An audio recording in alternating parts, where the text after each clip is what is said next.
written by Srila Bhaktisiddhanta Saraswati Thakur on various topical issues. This particular reference is about chanting.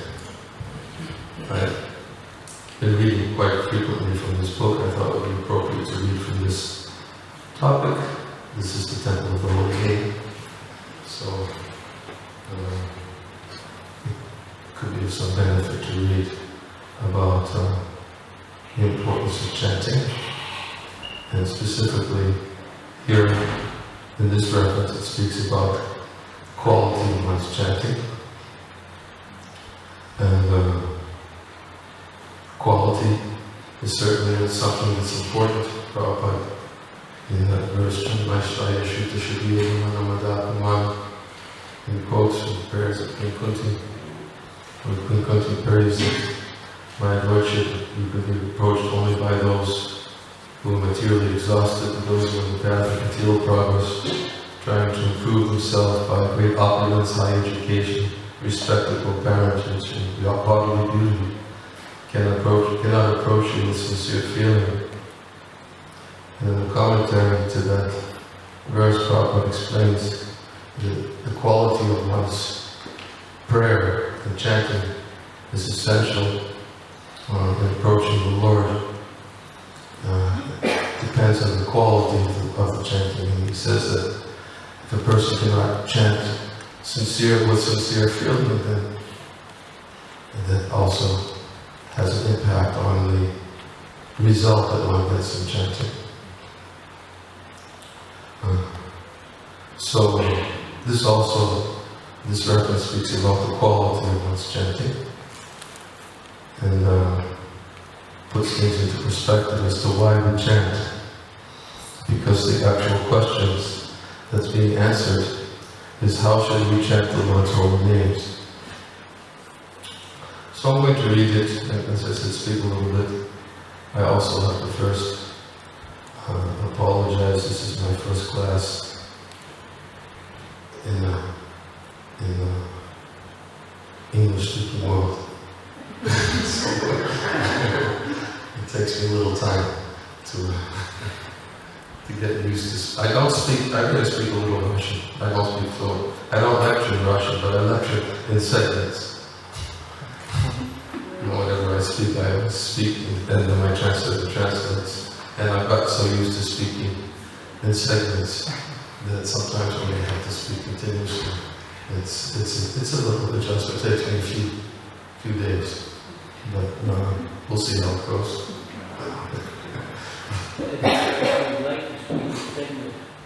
Huh? What, translate for me? You can speak in segments, and then you can just think about it. It was strange. There's something to keep what I said.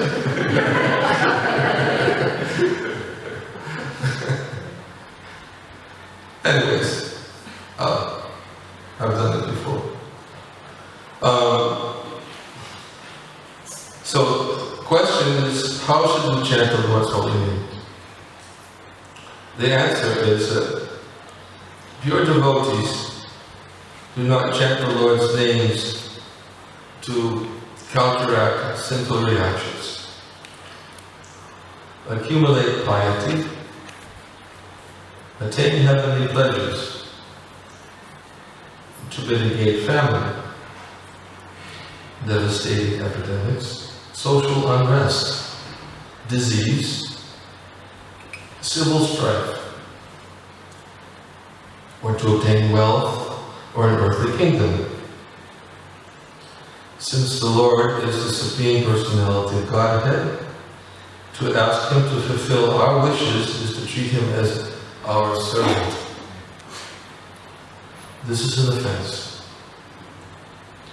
Therefore, calling the Lord's names for any reason other than to attain His devotional service is useless.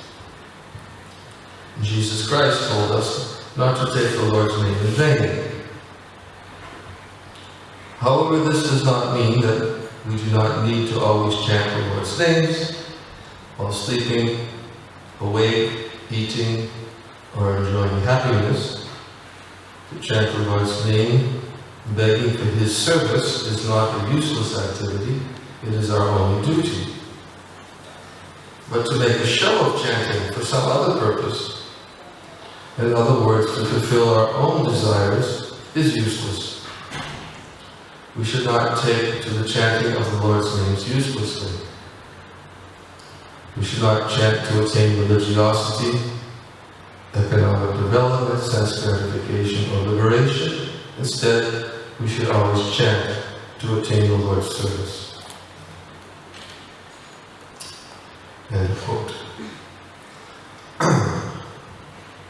Om Jnana Niranjana Swami Chakshurunmitam Tasma Shri Gurave Namaha Ukam Karoti Vachadam Bhangam Layati Yakitamaham Vande Shri Gurave Nama Om Vishnu Padaya Krishna Prasaya Bhutale Srimate Bhakti Vedanta Swami Namani Namaste Saraswati Devi Gauravan Pucharani Vishesha Shanivani Vastuchari Sitamani Jai Shri Krishna Chaitanya Prabhu Nityananda Shri Advaita Gadadhara Shivasari Gaura Bhaktivinoda Hare Krishna, Krishna Krishna, Hare Hare Rama, Rama Rama, Hare Hare.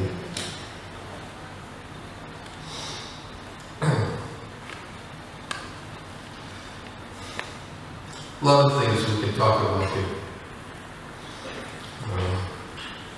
First point is usually when I read something like this, I try to think how I would think if someone had just read something like this to me. You know, how would I react to someone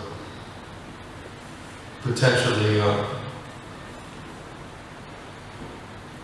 difficult references that are difficult to understand, for instance, useless chanting. You know, immediately you may ask, how is it possible that chanting is useless? Someone might hear this and say, you know, what is Srila Bhaktisiddhanta Saraswati Thakur? He used the word 5 times, useless.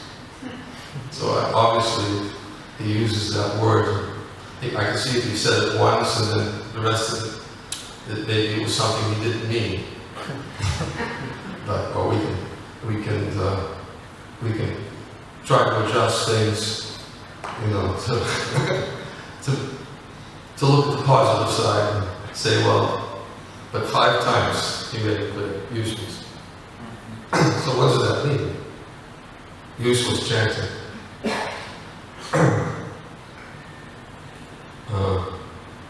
It also speaks about pure devotees. Someone might say, okay, that's pure devotees, but what about those who aren't pure devotees? Certainly if someone's not a pure devotee, if he chants, why not chant for this? It's better than not chanting at all.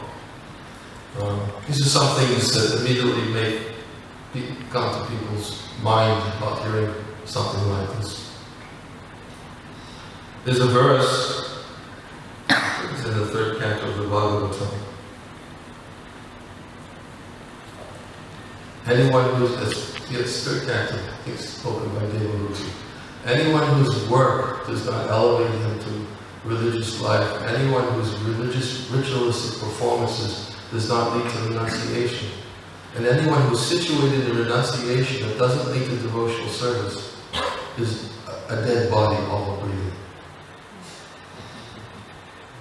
So that also, and actually Prabhupada in the commentary also speaks about how these other things like religious life, renunciation, he actually uses the word useless. These things are useless. Useless in the sense that they're useless for pure devotional service. If that means what wants to actually get in terms of the ultimate goal of chanting, Bahujama Karyani Shravana Kirtana, sometimes we chant this every morning that if one is committing offenses to the chanting of the holy name, if he chants the holy name of the Lord for millions of births, he will not get love of Godhead, which is the ultimate goal of chanting. So when they say it's useless, in terms of being able to achieve the actual goal of chanting, which is love of God. And as that verse we just quoted from Devahuti explains, even if one is situated in renunciation, if it doesn't lead to devotional service, what's the value? So, here Srila Bhaktisiddhanta Saraswati Thakur was very clearly explaining that the goal, the main objective in chanting the Holy Name is not to commit the offense of approaching the Lord and requesting Him to please serve ourselves. Do this. He even lists, as we see here, gives a long list of things that we shouldn't chant. We shouldn't chant because of this social unrest. We shouldn't chant to counteract disease. We shouldn't chant to...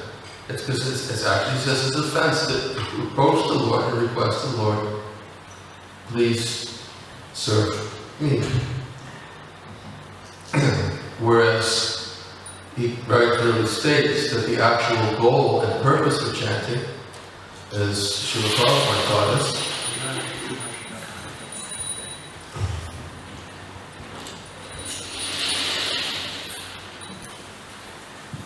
it's a prayer to please engage me in your service.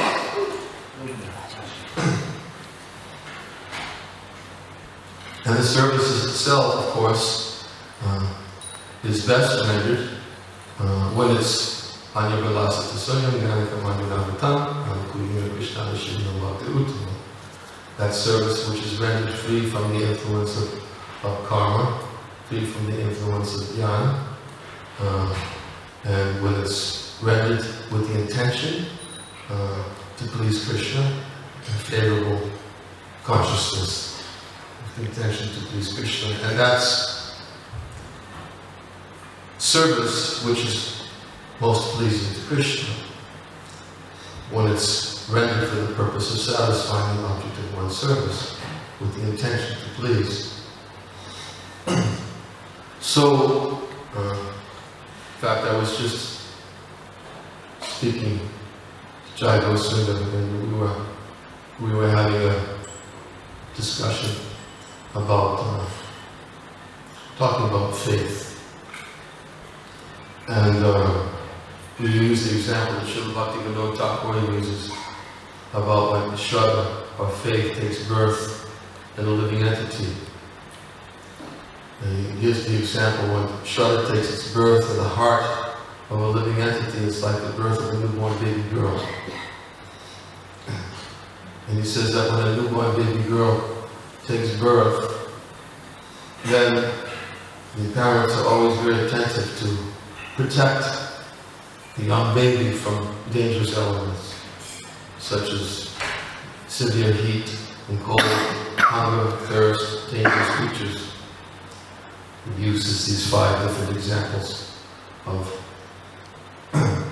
protecting the newborn baby girl. And then simultaneously, along with protecting the newborn baby girl from the dangerous elements, is the mother is always very attentive to see the baby sufficiently nourished. And he uses this example of Shraddha when it takes birth of a living entity, that Shraddha needs to be protected. And he says, of course, the dangerous elements are the karma and jnana, and the influence of karma, and the desire for enjoyment, and the desire for relief from suffering, desire for liberation, which is essentially what all these different categories that Srila Bhaktisiddhanta Saraswati Thakur is given here, that to pray to the Lord to counteract the disease, pray to the Lord to relieve me from social unrest, pray to the Lord to relieve me from this situation, that situation. This is, it's the desire to become relief, which is in itself not a pure desire, because it's a selfish desire. Krishna Bhakti Nishkama Atayiva Shanta Bhakti Mukti Siddhi Kami Sakriya Shanta. That the devotee of Lord Krishna, Nishkama, he is desireless, whereas those who desire bhakti, sense gratification, those who desire mukti, liberation, siddhi, mystic yogic perfections, kami, they are still filled with lusty desires and therefore they can never be peaceful. And Prabhupada also used to oftentimes quote that verse from Srila Rupa Goswami, mukti mukti spihayava pisachi divartate. He compares that the desire for mukti, the desire for sense enjoyment, the desire for mukti, desire to be liberated from suffering, they compare it to be like two witches which haunt one like a ghost. And as long as these two desires are there within the heart, one will never be able to experience devotional service, the bliss of devotional service. It's not possible, incompatible. You can't experience what devotion. As long as one has that desire, bhakti for sense gratification and bhakti, relief, because it's a selfish desire, then one cannot experience the bliss, the taste of pure devotional service, which is of course rarely achieved, but nonetheless the Lord is very much inclined to give to those devotees who are eager to obtain it. Prabhupada would often quote that verse in the conversation between Lord Chaitanya and Ramananda Roy, that pure devotional service cannot be had by millions of births of pious activities. Pure devotional service can only be obtained by those who have an intense need to obtain it, and therefore wherever one sees it, he should immediately purchase it without delay. In other words, one actually has to attain some greed, some desire for pure devotional service. And although this verse speaks about, or not verse, but reference, speaks about pure devotees, there's an advantage to hearing about the way pure devotees think, the way pure devotees serve, the way the Lord reciprocates with His pure devotees, and pure devotional service, and the way the Lord becomes bound, Bhakta Vatsala. He becomes bound in a reciprocal relationship with His pure devotees, so much so that the Lord actually gives to His devotee what He considers to be the greatest treasure that they can possibly give. Like that story we often tell about the conversation between Durvasa Muni and the Supreme Lord.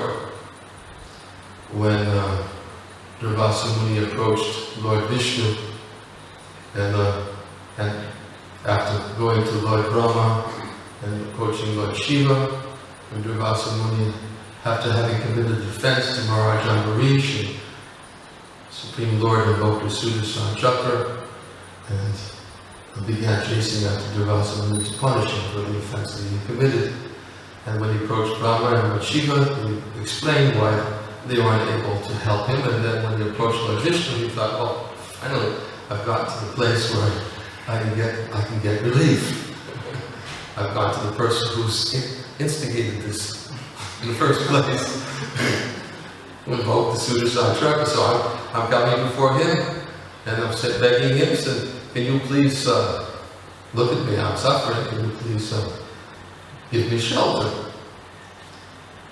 And the Lord tells Durvasa Muni, he said actually that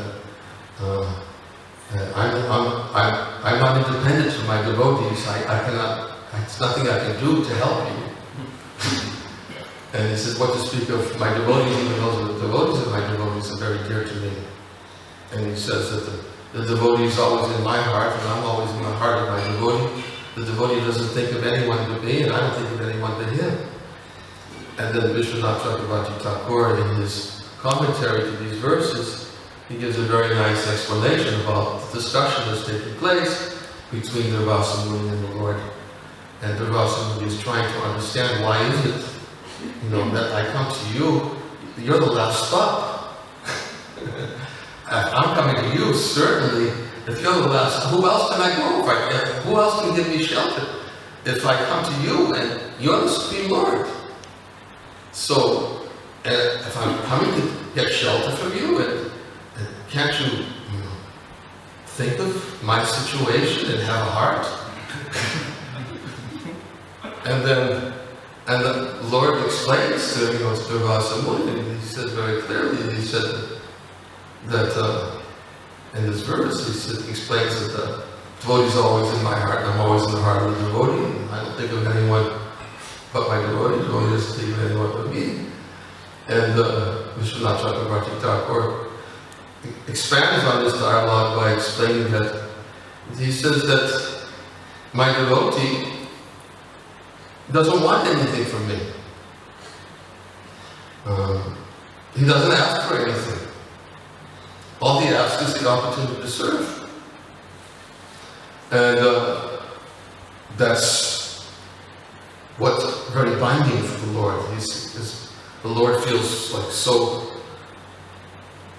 responsible and responsive to the sincere prayers of the devotee who, even when given the opportunity to get something from the Lord himself, and the Lord says, I approach my devotee, and my devotee says, I don't want anything. Just like when he approached Prahlad Maharaj, he said, Prahlad Maharaj, let me give you a benediction. And Prahlad Maharaj said, why are you tempting me like this? Don't you know I was born in a family of demons?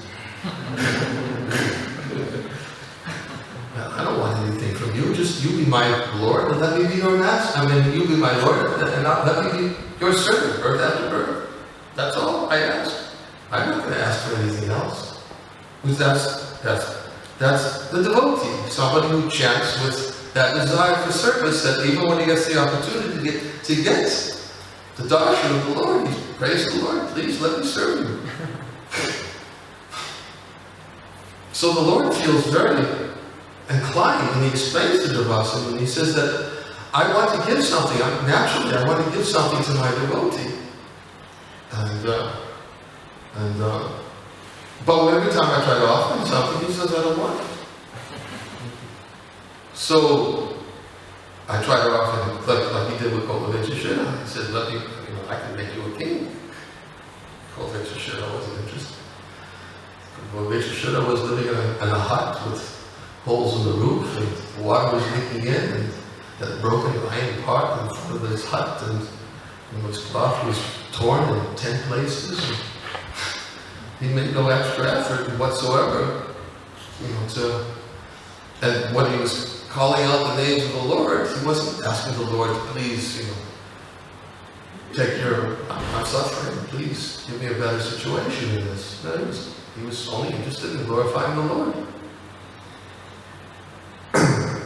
So the Lord says, if I try to offer something to the devotee says, I don't want it. So then he goes on to explain. He said, therefore, you're asking me to have a heart, and I'm telling you, I don't have one. You're asking me to think of you, and I'm telling you, I can't think of you. I don't have a mind to think of you. And Durvasa Muni is trying to understand, what does that mean?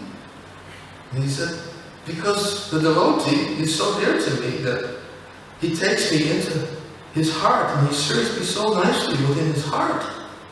And so carefully, he's always thinking of ways to please me, that when I try to give him something, he refuses everything. So therefore, I have to give him something, what the most valuable thing I have in my storehouse to give him. So therefore, even though he doesn't ask for it, I give him my heart.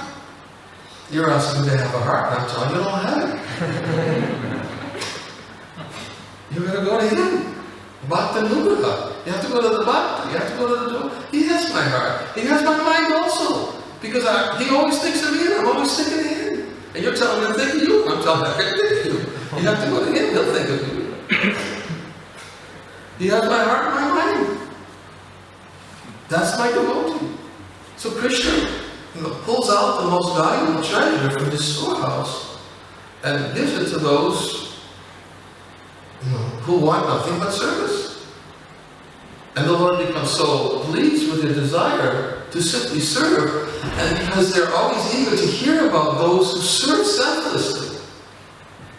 They're always eager to hear about the devotees, pure devotees, who serve selflessly, because even though they may not be pure, but because they're eager to hear about those who are pure, Krishna accepts that as service. and becomes very pleased with those who become very eager to hear about pure devotional service.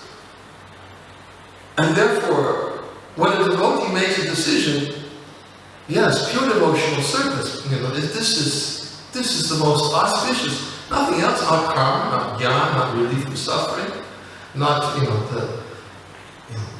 karma mishra bhakti, jnana mishra bhakti, bhakti vas, as I was telling Thakur today, that Srila Bhaktisiddhanta Saraswati Thakur was known to give gallons and gallons of blood preaching what is not pure devotional service.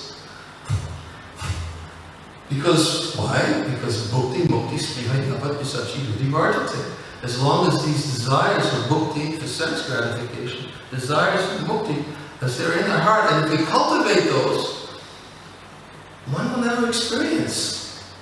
What's bhakti? What's all this bhakti about? Everybody's talking about it, but one can't experience it, one can't taste it, can't experience it.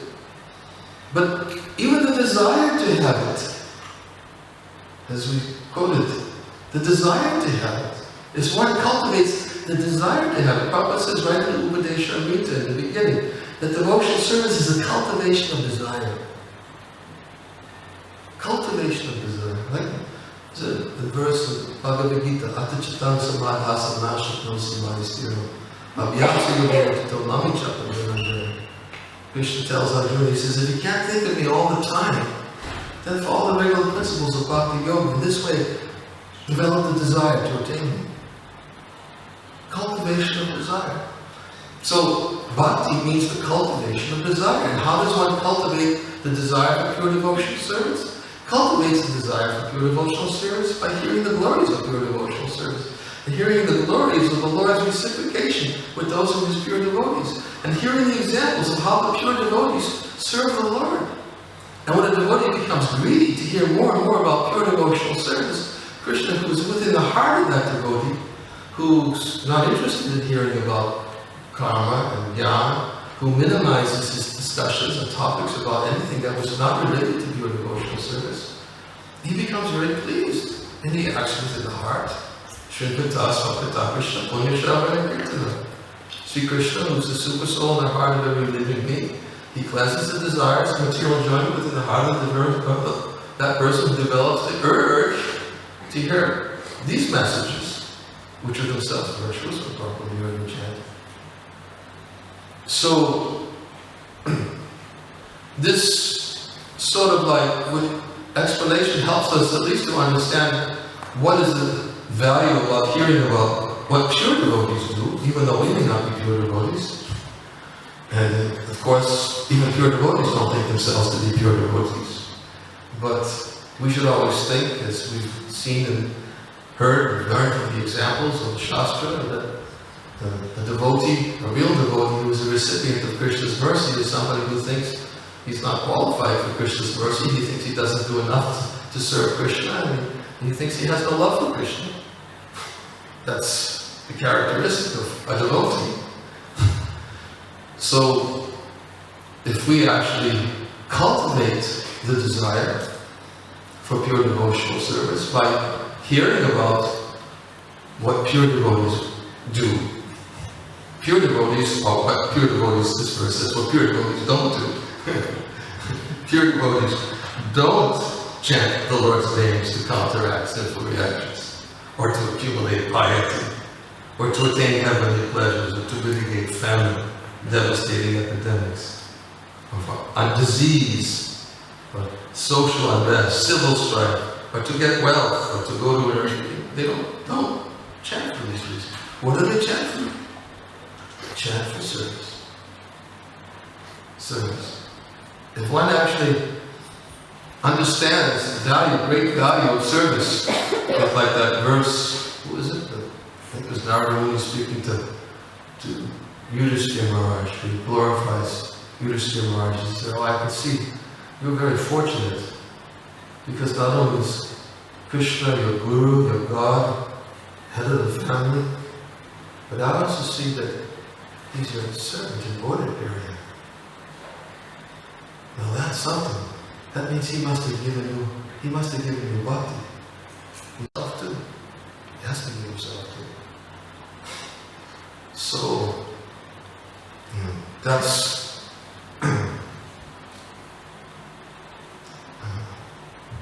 that's the understanding, is that the devotee is very eager for the opportunity to serve, because by that service one can achieve the fulfillment of all of one's desires.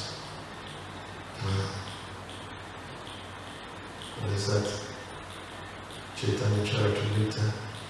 When my devotee engages in my devotional service, but at the same time he wants the opulence of material enjoyment, he's like a fool who willingly gives up nectar to drink poison. Why should I give this fool material prosperity? Instead I shall induce him to take shelter at my lotus feet and make him forget. And then the next verse goes on to explain is that only the Lord fulfills the desires of the devotee in such a way that the devotee will come back and ask him again. So, Lord is very expert in bringing the devotee close to him in devotional service. So, there's much to be learned from this example that is given here, that the uselessness of chanting with an offensive mentality is that as long as one goes on chanting in this mentality, one will never be able to achieve. It's useless for pure devotional service. Of course, what is it? Namaparada yuktanam namami vaharantam avishanti prayutani tani vata pitani cha. The chanting of the holy name of the Lord, Bhagavad Purana states, is recommended even for those who are committing offenses, because as long as one goes on chanting, then gradually he'll become freed from those offenses. But it means not chanting. If he goes on chanting offenselessly, that one day he'll just wake up and he'll be freed from offenses. But it means that actually he cultivates a desire to become free from offenses. One should know what the offenses are, and one should be very careful to avoid those offenses. And one should know what the obstacles in the path of devotional service are, and one should sincerely pray to the Lord to act within to help remove those obstacles in the path of devotional service. And this is the cultivation of desire. So, I had this experience. I don't know if I could tell it. It's 2 minutes to 7. Our teacher said 7 o'clock, right? Yes? They're going to have a silent party. So Excuse me? They're going to have a silent party. A silent part? In other words, it's not going to ring the bell for the time so that you can continue the class. Is that appropriate under the circumstance? No, that's okay. Prabhupada did that. Prabhupada did that. Prabhupada. Yeah. Prabhupada. We're following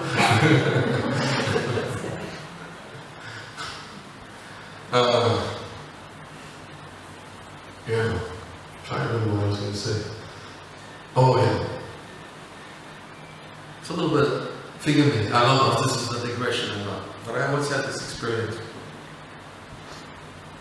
And after reading this reference here, I have to give a little background to it, but I'll try to make the background as brief as possible to not digress. I was in a gym, and I was told by the doctors I had to do cardio exercises or there'd be some consequences. So anyways, I went to this gym and in Connecticut, and I asked the owner if I could use the gym. And he let me, I told him I was Hare Krishna, was in the area for a few weeks, and he gave me a key. And he said, you can come in anytime you want. And I went in the early morning hours when there was nobody there and used the cardio machines. And during that time, there were a couple of people that used to come in also in the early morning hours. And I used to see them, they used to see me, I used to just come in and I'd put on my headphones and just listen to Prabhupada and do my exercises sometimes for an hour, 2 hours or something like that. And I unknown to me. There were other people sometimes, but these two people were coming frequently. And then one day, one of them came over to me. One was, definitely into bodybuilding. And he says to me, no, he didn't, the bodybuilder, the other one said to me, he said, he asked me what my name was. He said, we've been watching you. And I said, my name is Niranjana Swami. And he said, really? We've been watching you. I said, and you don't belong, you look like you don't belong in a place like this. What are you doing here?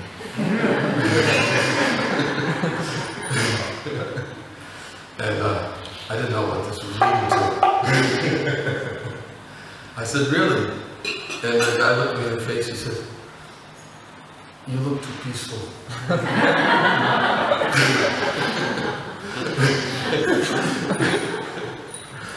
And so I said, oh, well, yeah, I said, I'm listening to this, these things. And then he said, tell me, like, how do you...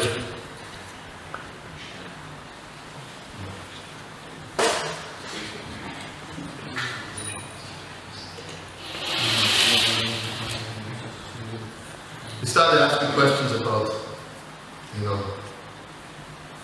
about who I was. And I started explaining, he started asking first they asked about peacefulness, but then they really started asking questions about external things. Like, where do you go? Where do you live? Well, I told him, I don't really live anywhere. I travel a lot. Really? Where do you travel? Well, I go to Ukraine, I go to Russia, I go to India. Really? And he started asking me questions about where places I go. Have you been to New Zealand before? I said, no, I was in New Zealand. What was New Zealand like? The conversation really was progressing to a point where they could see I wasn't really inspired by the questions. And but it went on for some time. And then all of a sudden they got back to the original point they came over. And said, so tell us about this peace. That you look, why you look peaceful. And then at that point I started talking about the holy name. And they started really asking them really good questions. I mean, really good. I would expect it from somebody in the gym. And they started asking about, celibacy. They started asking about mind control, internal cultivation, and things like that. And one of the guys was doing most of the watching, and the other one was asking all the questions, but he was listening very attentively. And the guy was they were both on stationary bicycles when they were talking to me, and I was like giving a Sunday feast lecture. And the guy who was looking, did most of the looking, he kind of stopped to me and said, hey, wait a minute. And I said, what? He said, I can see that actually what we were asking before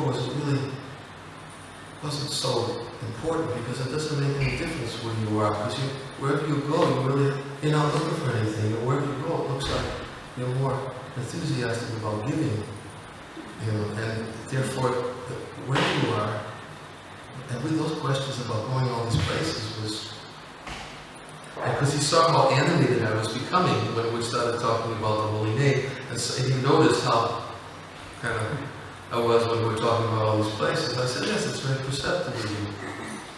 And anyways, that's the background. It turned out they came back, they asked me to come back the next day and they wanted part 2. And it was really good. But that's really not the story. The story is the next day. It just so happened, I sat down and I read this quote from Srila Bhaktisiddhanta Saraswati, one that I just read. And I was sitting down, I was about to chant my japa, and Srila Bhaktisiddhanta Saraswati Thakur was explaining that the real purpose is the devotee doesn't pray for anything personal, but he simply prays for the desire to serve. And I started meditating, about going to different places, and even about sometimes the mind thinks about going to the spiritual world. Sometimes even devotees start talking about, like, I just want to go back to Godhead. And almost in a sort of, I know many devotees that like that. When they say they want to go back to Godhead, it means they just want to get out of the material world, but they have no conception what it means to go back to Godhead. And it's just like, I just want relief. And it's just, I want to go back to Godhead means I want out, I want relief. But no conception of what going back to Godhead means. And I started to think also that yes, where's the question of going back to Godhead without a desire to serve? There's no question that Prabhupada says, like, it's just like he gave that example, if you want to enter into fire, you have to have a body suitable for entering the fire. If you want to go to water, if you want to go to the spiritual world, you have to be suitably fit to enter into the spiritual world. Where's the question of entering the spiritual world without desire to serve? There's no question of going back if one is not really meditating on service. Whatever service one's meditating on, that's another topic. But service is essentially the point that Srila Bhaktisiddhanta Saraswati Thakur is making here. That the only reason one should be chanting is to serve. And it doesn't really make any difference. Narayana Paraksavi Nakutashinya Bhiviti Svagata Vargana Keshtuva Tulyapi Darshana. Prabhupada used to quote that verse so many times. That Narayana Paraksavi used to say that devotees, what that verse was spoken, I think it was spoken by Lord Shiva, to Parvati, wasn't it? When Chitraketu Maharaj was cursed to take birth as a demon because Chitraketu Maharaj was observing Lord Shiva with Parvati on his lap, and he made kind of like a little statement about sitting in front of an assembly of people. And how is this? He's supposed to be a big renunciant, and he's sitting with his wife on his lap, and made some statement like that, and Parvati got very disturbed, and she cursed him to take birth as a demon. And then Chitraketu Maharaj understood the nature of the curse, and he came down, appeared before them, and he was so completely accepting, didn't try to counteract it in any way, he didn't ask to be counteracted, he just was willingly accepting the curse. And Parvati was bewildered. What is this? How can somebody, I just cursed to take birth as a demon. And what she was said, devotees of the Lord, for them, whether in hell, liberated, heaven for them, it's all the same, because the devotees are only interested in service. Service, that's all. Because the service itself is so satisfying that the devotee is just satisfied to render service and doesn't ask for anything else. And therefore we can begin to catch a glimpse of understanding how the pure devotees, and we see the prayers of the Srimad Bhagavatam, when they get that opportunity to come before the Lord, oftentimes devotees will pray, please, even in the presence of the Lord, please let me take birth in the association of your devotees so I can simply hear your glories. They're simply praying for service. That's service. Hearing the glories of the Lord. Devotees are so satisfied to speak the glories of the Lord. Krishna says, Nachatasman Manushishu Kashtin Mekriya Kartama. He says, there's no servant in this world who's more dear to me than he, nor will I ever be anyone more dear to me. And Krishna is very pleased with those who have a strong desire to serve him. Of course, this is at least some important topic to hear about and to understand that when chanting the holy name of the Lord, we should be conscious that yes, service is my aspiration. And of course, how that service will manifest to us, that depends upon our sincere prayers and desires, earnest desire to serve. Krishna's in the heart, he understands. He knows everything that's there within the heart. He knows when there's a desire to serve. He knows when there's other motivations there also. But as long as one goes on hearing the glories of pure devotional service and develops the urge and the eagerness to keep on hearing and hearing and hearing, then Krishna acts within the heart to remove all the obstacles. Sometimes if we're not careful, like Lord Chaitanya's conversation with Rupa Goswami told that the seed of bhakti is planted within the heart, and one has to be very careful to discriminate between what is the seed for devotional service and the devotional plant, and what are the weeds. He has to discriminate between them, because if he's not careful and doesn't discriminate, then he may focus his attention on his attachments and his desires for the weeds, and the result is they'll choke the devotional people, they'll choke the devotional plant, because they grow faster than the devotional plant. So in the same way, if we're not careful to go on eagerly hearing the glories of pure devotional service, and if we just avoid or neglect hearing the glories of pure devotional service, then the result is that the attachments and desires within our heart, they can choke the devotional people, the devotional plant. And the result is one loses his enthusiasm, he loses his desire for devotional service. Bhoganshaya prasattanam, tani prahichetasam. Vyavasayavaka buddhi samadhava vidiyate. The minds of those with too much attachment, sense, enjoyment, material arguments, and bewildered by such things, can be more resolute determination to devotional service. So, devotional service begins by hearing the glories of your devotional service. And therefore, as we said, Srila Bhaktivinoda Thakur explains is that when that faith is shraddha, when that faith for bhakti is awakened in our heart, we have to be very, very careful to protect that. So it doesn't, of course, we have to look for the guardians of devotional service to help us to protect it. They'll help us by showing us what is not bhakti, what is karma, what is jnana, and by always putting us in the proper path, in the proper direction for pure devotional service. But the desire for that comes from just the willingness and the desire to go on here, the glories of pure devotional service.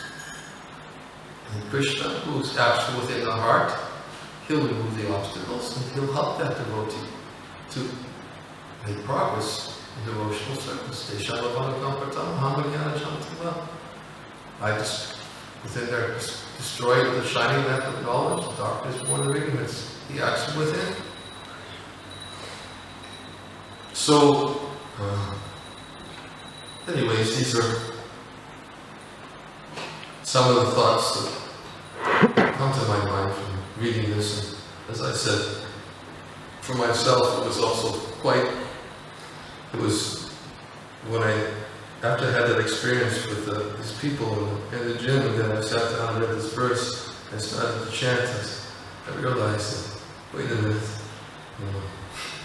meditation really has to be on service, because there's no question of going anywhere that I really want to go, unless I actually have service now. And it's not going to just all of a sudden manifest to me. And pray for it. And to be very careful to avoid the offense of requesting the Lord to become my servant. And therefore the devotee should be very conscientious in the chanting of the holy name of the Lord. Lord Chaitanya has instructed us that the best way to chant the holy name of the Lord, when he was glorifying the Harinam verse, Harinam, Harinam Eva Kevalam, he went on to explain that Kali Kali Nama Rupa Krishna Avatar Nama Maitaya Savajaya Vishtura. In the age of Kali, the Lord appears in the incarnation of his holy name. Anyone who associates with the Lord in the form of his holy name is a good associating with the Lord directly. And certainly he becomes delivered. And then Lord Chaitanya goes on to explain again the quality of the chanting. He quotes the verse, how the devotee should chant.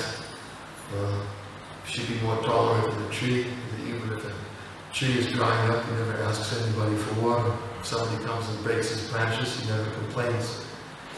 He never in any way retaliates or rebukes anyone for what's done, because he's humble and he's tolerant, and Lord Chaitanya explains that when a devotee renders his devotional service with this type of devotional behavior, he says, enhances one's devotional service.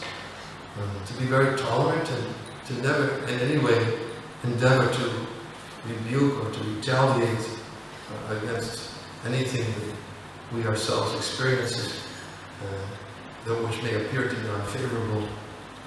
This is the Trinadapi, essence of the Trinadapi Sunimshina verse, where Lord Chaitanya says that once you take this verse, you should string it around his neck for constant remembrance. String it on the thread of the holy name of the Lord and wear it around his neck for constant remembrance. That this is, if we want to go on chanting the holy name of the Lord constantly, we have to cultivate this type of mood in our chanting, to be tolerant, thinking ourselves going to the straw of the street, ready to respect everyone, and never expecting anyone's respect for oneself. In such a state of mind, one can go on chanting the holy name of the Lord, as Lord Chaitanya has instructed us. So, anyways, these are a few thoughts that I thought I could share from this reference. And maybe somebody has some corrections, some questions, or comments, or something.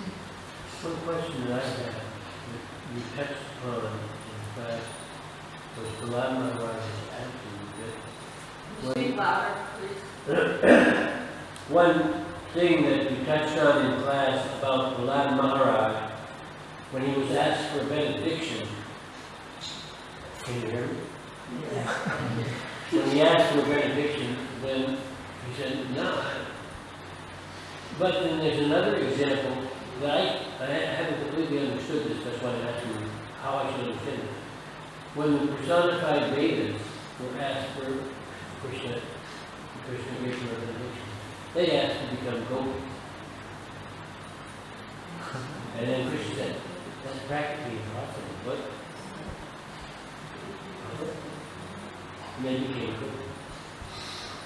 So, I mean, that's a little hard. It's hard for me to understand that we shouldn't ask for something, but But they didn't ask for anything for themselves. yeah, That they didn't ask for anything. To be a gopis, yeah, it's not for themselves. yeah. Because gopis give Krishna pleasure. And therefore, whenever a devotee asks for anything, he's always asking, thinking about what's going to give Krishna pleasure. Krishna is very pleased by those service rendered by the gopis. Yeah, no, I understand that. But at the same time, we're encouraged to, or we're showing the example of Prabhupada. He didn't ask for it. He didn't ask for it. Well, yeah, he did ask for that. He asked his father to be excused. And he also asked that he not go back to Godhead without bringing everyone else back with him. I mean, but he did ask for something, for some benediction. But the point is that the devotee never asks anything for himself. He always thinks what's pleasing to the Lord. And even when the cowherd boys were asked to get food, asked for food, they were thinking, they were thinking, this Krishna is very pleased to make an arrangement for his devotees. We want to do something that's pleasing to Krishna. They weren't thinking about, hey, we're hungry, can you make an arrangement to give us something to eat? No, did you only think of Krishna's pleasure? That's all. The devotee doesn't think anything else, Krishna's pleasure. So because he's only thinking, therefore the motive is a very important part of course, of devotional service. What is the intention? And that's why Rupa Goswami explains that the Swarupa Lakshana, the most important characteristic of pure devotional service, is the intention to please Krishna. In that particular instance, we understand that we all have a relationship with Krishna. Was the personified Veda a relationship something other than gopis, and they just wanted to be gopis, and so Krishna actually changed their relationship with them? I don't know if it's changed the relationship with yeah, I'm trying to understand it. I don't completely understand it. Well, that was their desire. They wanted to serve Krishna in that way, and that's what Krishna is. He's Rasamrita Murti. I mean, he's a reservoir of all rasa, And therefore he's very eager to reciprocate with devotees according to the way they want to serve him. So, if the devotee's desire is pure, then the Lord is very eager to become subservient and to satisfy their desires. So that was their desire. They wanted to serve the Lord in that way. And therefore, they became devotees.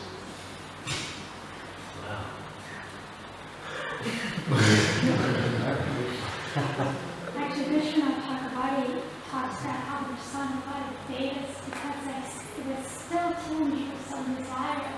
They were the group of gopis that couldn't leave. That's right. And so they, by their meditation and the separation, they burned up the That they burnt out the rest. Yes. So I do want to ask one thing, a question.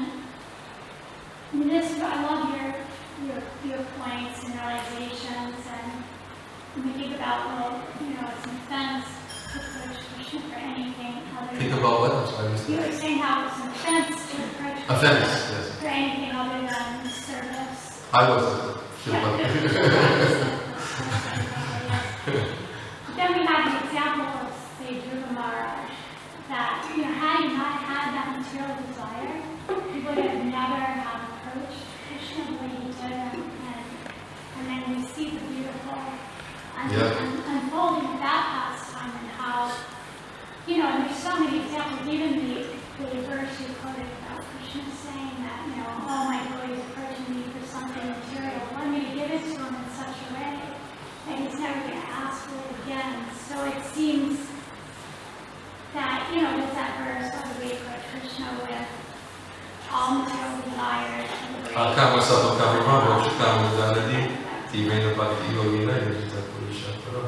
yes, but you brought up the point about Dhruva Maharaj. It's a very interesting point that Dhruva Maharaj, if you remember, when the Lord appeared to him, the Lord fulfilled all his requests that he had before. He was angry at his mother. He was angry at his stepbrother. He was angry at his father. And then, when the Lord appeared before him, the Lord, only thing he spoke about was the fulfillment of those things that he was praying for. And then he left. And then Dhruva Maharaj was like thrown into lamentation. He said, I can't believe it. I can't believe it. Here the Lord came. He said, well, we're going to take care of everything. Your stepbrother's going to go in and going to be killed by whatever it is. Your mother's going to go after him, and she's going to be killed also. And then you're going to get a planet. That's your own planet, gone. And then Dhruva Maharaj was saying, I don't believe it. What did I do? He was thrown into lamentation because he realized, I could have asked for something, but the Lord only spoke about the things that I previously wanted. I should have asked for association with devotees, but I didn't. And that, of course, was very purifying too. But the Lord acts in such a way. He knows perfectly how to deal with the devotee, to bring his devotee to him. So yes, even if one is filled with material desires, the Lord, he's Bhava Janardana, He accepts the essence of a devotee's attitude. Yes, maybe it's mixed with something else, but he accepts the essence. But still, the point is, the uselessness, as I see it, is that until one comes to this platform, it's useless for pure devotional service. And it's an offense to pray for these things. Of course, the Lord knows how to rectify a devotee from his offenses.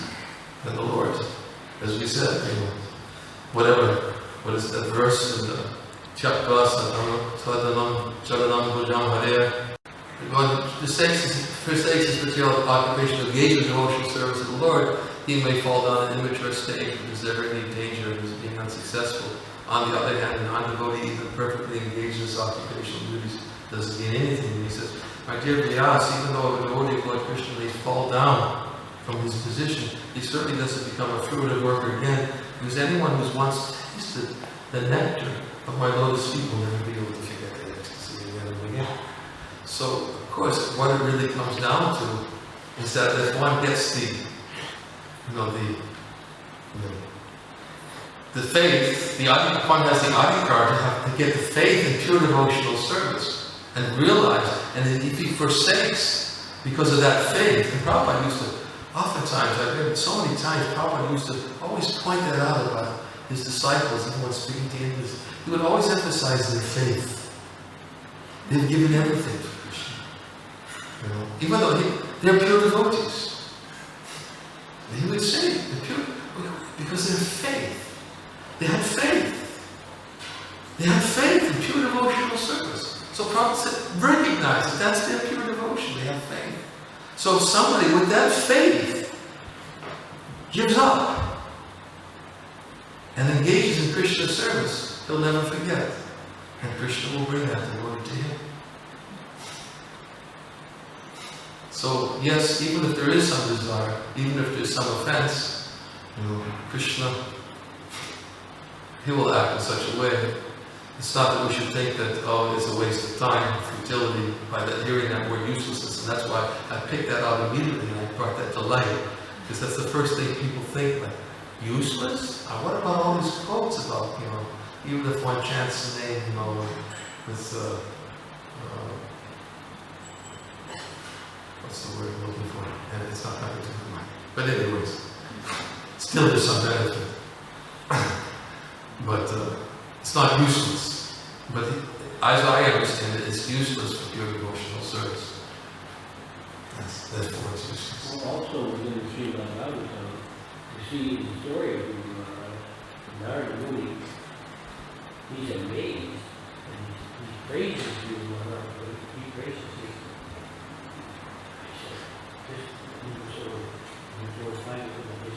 His resolution was so strong. He was amazed. He tested them. How powerful are these Shaktis? They can't stand the tiniest little offense to them. And he shares someone who's not a Muni, and who's a very great devotee, and he's great.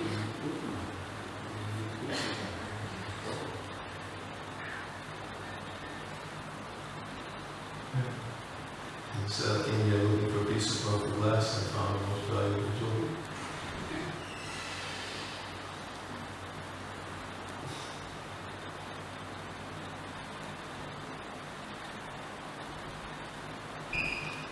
Anything else? Any other questions or comments? Yes? Maharaj, it kind of goes to the concept of service. Let's say somebody is engaging in a particular activity as their service to Krishna, then it would seem natural that they would ask Krishna for help in that regard. Like when Arjuna was fighting in the battle, he would ask Krishna, Krishna, take me here, take me there. He wasn't ordering Krishna, it was simply kind of part of the service. So let's say somebody's a parent and their child is sick, what's wrong with, the parent praying to Krishna for this child to be healed, because that's part of their service. If they see it that way, or let's say somebody's a statesman, if they are engaged in peace negotiations, shouldn't they pray for peace? Because it's their job, it's their service to Krishna. Again, it depends on the intention of the person and the motive. It's interesting. I'll tell you a little story. So not no, it's also. Remember what happened with Ashwini Kumar? When Govinda was kidnapped? Yeah. You heard the story. Yeah. Anyways, there's a devotee in Lithuania. And his daughter was kidnapped. And she was on her way to school. She called him and she said, somebody's following me, and all of a sudden, phone clicked off, and he went to look for her because she was walking to school that day and couldn't find her, and called the school. She hadn't arrived yet. So anyway, she was, what happened is she was kidnapped. So he reported it to the police, called the school, he did everything he possibly could, and then he went to the altar. He was still home. He went to the altar, he went before Lord Nrsimhadev, he started praying. And he said that, Lord, he prayed to Lord Nrsimhadev that, please, this is my only child, I brought her into this world. And as an offering to you, and my service is still incomplete. I feel the need so much to finish my service and to complete the service and make her a fit offering to you. If you so desire, please let me finish my service. And he just sat there and just prayed like that and chanted. And what happened, as was revealed later, is that his daughter was kidnapped, and she was taken by somebody, the kidnapper, to meet the person who they were going to negotiate, with the person who was going to take her to some other place. And he had driven out of the city, and oh, by the way, this is on the Srimad Chaturdashi, I think that it happened. And he stopped the person who kidnapped her. There was two people. They stopped, and she was making so much noise. They stopped and they brought her down to the river, and they pushed her under the water and submerged her and said, look, if you don't shut up, we're not going to let you back up again. And they kept her underwater and let her back up. Finally she was acquired again, and they put her back in the car. And while they were there, they were waiting for the person to come to pick her up. And some guy walked by the car with his dog. And it just so happens the dog was a military dog. And he saw her in the car, and immediately put the whole thing together. And he told these two guys, he said, if you don't let this girl out of the car, this dog is going to eat both of you for lunch.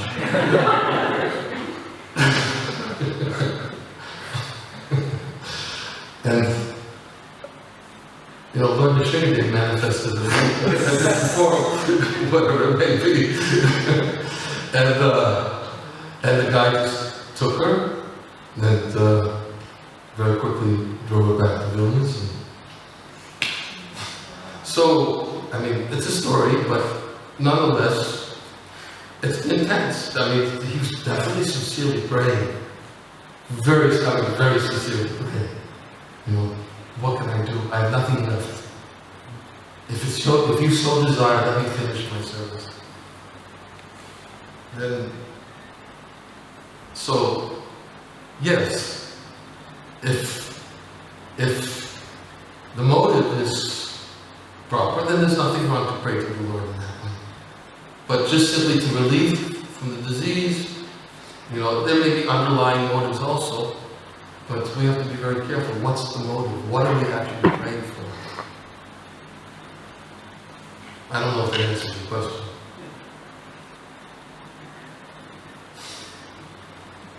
It's a true story.